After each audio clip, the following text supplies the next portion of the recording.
এনেকুৱা জঘন্য ৰাজনীতি কোনেও কৰা নাই। কেইদিনমান আগতে আমি এটা ভিডিঅ' আপোনালোকক দিছিলোঁ, আপোনালোকে চাব, ছ'চিয়েল মিডিয়াত আছে। ইনক্লুচিভ মাইণ্ড, তেওঁলোকে ষ্টাৰবাকত বহি এখন মিটিং কৰিছিল। মিটিঙৰ ভিডিঅ' অডিঅ'টো ইমান ক্লিন নহয়, কিন্তু ছিষ্টেমৰ জৰিয়তে শুনিব পাৰে। ইনক্লুচিভ মাইণ্ডে কৈছিলে যে আমি জুবিনৰ ইছ্যুটো বেছিৰ পৰা বেছিকৈ আনিব লাগিব, তাৰ বাদে আৰু চিট পোৱাৰ কোনো ৰাস্তা নাই। আমাৰ লগত ভিডিঅ' আছে,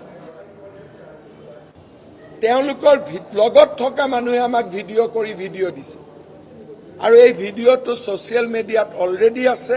কিন্তু জুবিনক লৈ মই ৰাজনীতি কৰিব খোজা নাই কাৰণে এই ভিডিঅ'টো মই আপোনালোকক সন্মুখত দিয়া নাই। কিন্তু যদি মই মুখ্যমন্ত্ৰী হওঁ, এই ইনক্লুচিভ মাইণ্ডৰ গোটেইকেইটাকে আমি এৰেষ্ট কৰিম যে এনেকুৱা ঘৃণনীয় ষড়যন্ত্ৰ আপোনালোকে কিয় কৰিছে। কিন্তু আজি মই যিটো ভিডিঅ' ই ছ'চিয়েল মিডিয়াত আছে, কিন্তু মই দেখুৱাব খোজা নাই, কাৰণ মই প্ৰথম দিনাই কৈছিলোঁ যে জুবিনৰ সমাধিত মুখ্যমন্ত্ৰীৰ শপত লৈ মই যাম। তাৰ আগলৈকে মই নাযাওঁ, বহুতবাৰ গৈছোঁ, আগলৈকে মই নাযাওঁ, কাৰণ মই জুবিনক লৈ ৰাজনীতি কৰিব নিবিচাৰোঁ। জুবিনক শান্তিত থাকিব দিয়ক, জুবিনক নীৰৱে থাকিব দিয়ক। জুবিনে নিজেই কৰিছিল পলিটিক্স নকৰিবা বন্ধু। এতিয়াতো কংগ্ৰেছে পলিটিক্সেই কৰি আছে জুবিনক লৈ।